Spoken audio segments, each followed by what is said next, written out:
On the 25th of February 2021, a Piper PA-28 aircraft conducted a navigational training flight under VFR. The student obtained the weather forecast and completed the planning. The flight was to depart Moorabbin Airport and overfly Bacchus Marsh, Ballarat, Ararat, Horsham, and then to Warrnambool Airport. They planned to land in Warrnambool before 1400 and then return to Moorabbin Airport later that day. The student briefed the instructor on the forecast weather and procedures for the flight. They identified that at the planned arrival time at Warrnambool, the aerodrome forecast, or TAF, was for VMC. However, intermittent deterioration of conditions was forecast for approximately 1 hour after their planned arrival. The student pilot did not brief the instructor on this, which was on the Graphical Area Forecast, or GAF, and the instructor did not detect this omission. During the flight, the instructor conducted a training diversion to Warrnambool. After landing, the weather deteriorated and the aircrew waited on the ground for it to improve. They used the TAF for Warrnambool and the surrounding airports rather than the GAF, and the TAF for Moorabbin to provide an indication of the likely weather to be encountered on their return. Once the cloud base lifted, the aircraft departed. However, during the cruise, the weather deteriorated again. They attempted a diversion to Cobden, but were forced to return to Warrnambool, not having considered holding fuel or alternate requirements for the weather. As the aircraft approached the airport, the visibility reduced further, and the instructor initiated a climb into cloud, taking the aircraft into IMC. After contacting air traffic control, they received navigation assistance and were directed to Moorabbin Airport, which was free of cloud, where the aircraft landed safely. So everyone, what was happening with the weather that day that these pilots missed? My greatest concern was that there was a number of red flags in both the GAF and the TAF. Those VFI pilots should have been some no-go items. And if they weren't sure about that at Warrnambool, that should have been a cause to call the Bureau, speak to senior instructors, ask for their advice on the issue. One thing about the GAF of the day is that the conditions outside of showers were very different to the conditions in showers. You've got 3,000 foot cloud versus 500 foot cloud. So when you're not under a shower, then you're thinking, it's okay. It's actually quite a lovely day. But if you're heading towards where the front is, you're quickly heading into dangerous conditions. I guess there was a bit of an incomplete mental picture of what the forecast was saying. Not all of the information that was available in the forecast that the pilots had actually received was interpreted, and that led to the pilots getting into this situation. The pilot for this flight conducted a pre-flight briefing, but he didn't detect the deteriorating weather. How do pilots ensure that they have the full picture? It's important that they get the Bureau's forecasts from NAIPS, the National Aeronautical Information Processing System, and to not just look at the forecast for the few hours that might be their flying window, but to look at the forecast for the whole period so that they know about any other possibilities that might eventuate should they have delays.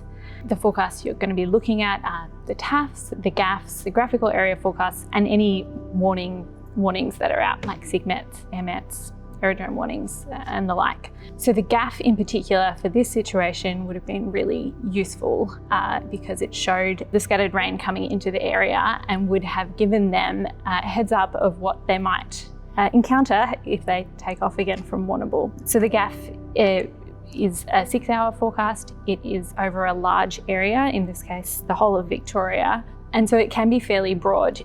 So I think the most important information for a pilot on the GAF almost is the phone number in the bottom left-hand corner of the remarks section. So that takes you directly to the forecaster who's looking after that area for the day, and they can give you more specific information to your flight planning as well. So please do call us. That's what we're there for, day and night.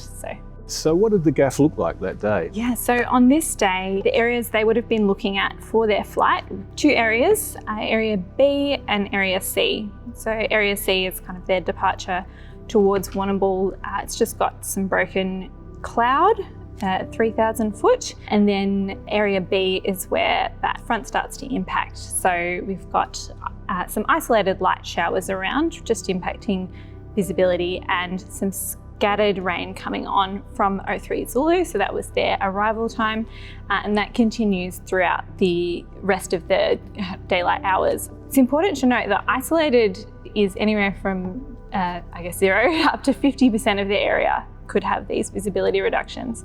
Scattered is at least 50% of the area, up to 75%.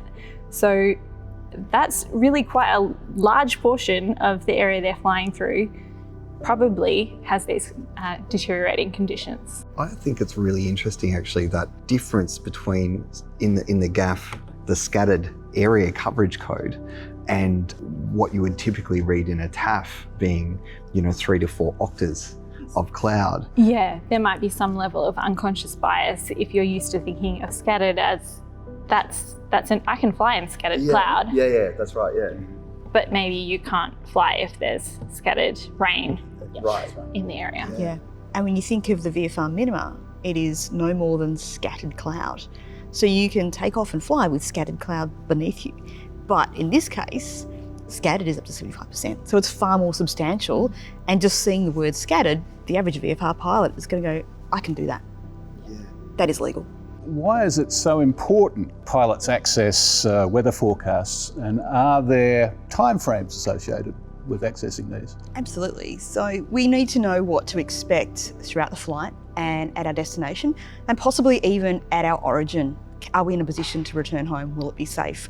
I think it can be quite tricky when interpreting the forecast when you've got a mobile weather feature like this front coming west to east. It's easy to just look at the time when you're leaving and when you plan to arrive, and then if you've got delays, there's lots of other possibilities of what could be happening. I think also the major features of both the TAF and GAF indicated that the weather was well below VFR minimas. And there's that element, should you actually go? Is it legal? Safe? Are you comfortable with it? If you don't know, don't go. If you don't know, don't go. David Nelson, IMC is an incredibly dangerous situation for a VFR pilot to be in. What do pilots need to consider? I think first and foremost is VFR and IMC situations are deadly.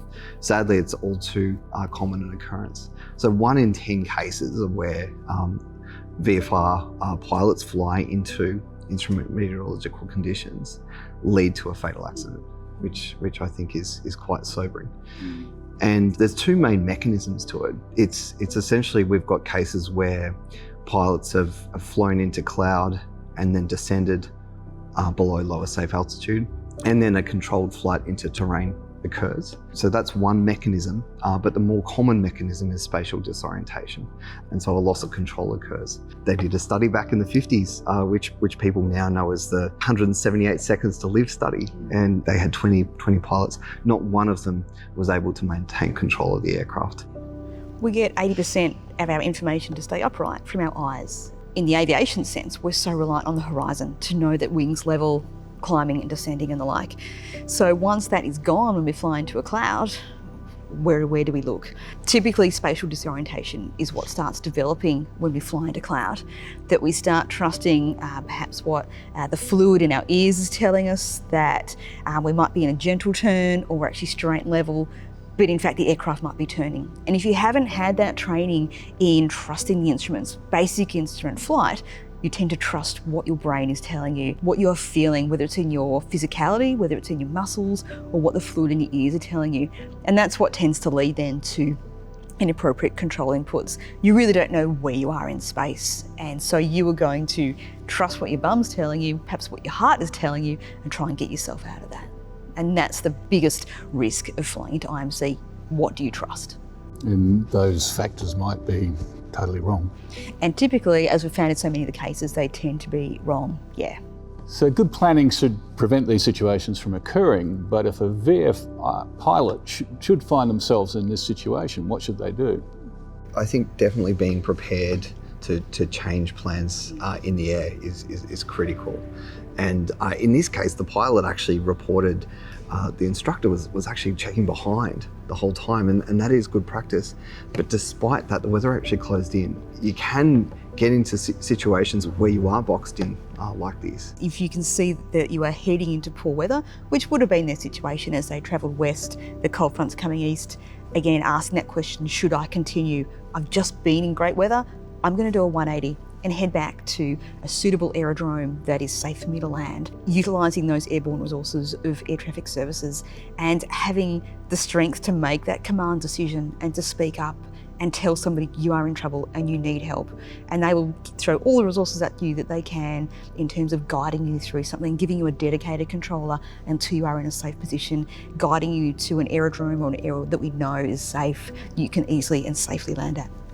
And you draw timelines for your flight, don't you? I do, if what it's do they look marginal like? at all. Yeah.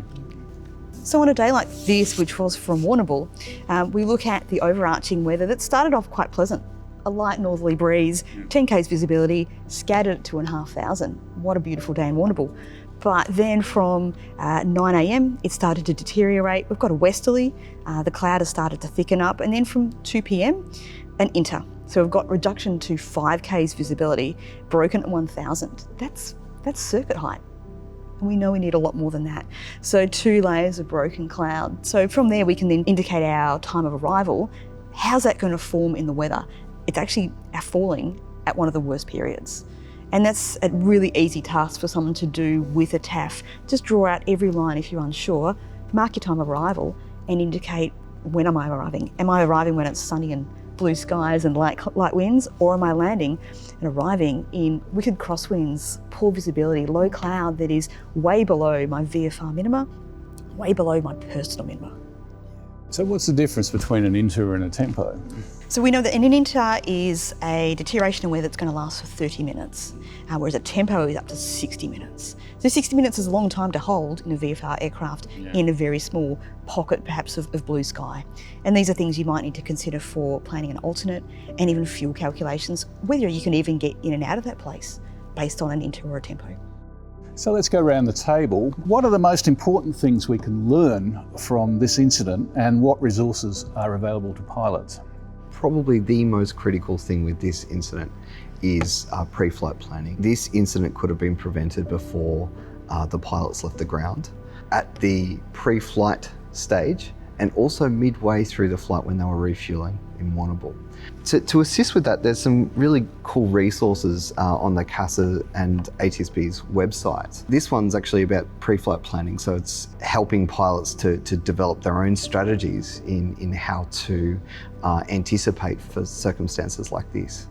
And there's also other tools available, like human factors for pilots, and this is focused on how we as pilots can get into a scenario like that and mitigation strategies as to how we can deal with it.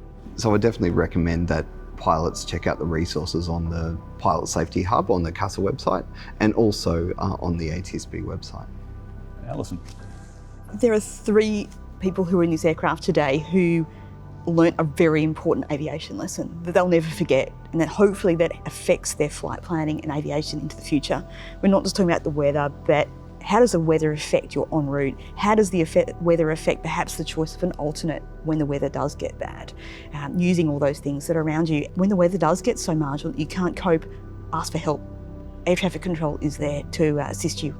CASA has developed plain language guides. So for Part 91, if you're unsure of how things like the minimas apply to you, the buffers and even definitions relating to the weather and in relation to aviation, this is a fantastic guide. It's available both through CASA and available at downloadable. It's in plain language, it's not in legalese, so it's really easy to read and find those definitions. Rebecca.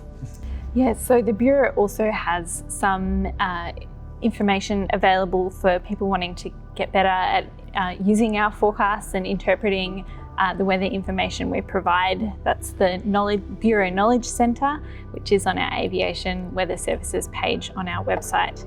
But I think the main thing is just to get really comfortable with using our forecasts, understanding them, and to get comfortable with calling us when you don't understand them, so that you've got the clearest picture that you can get of what's happening with the weather on the day.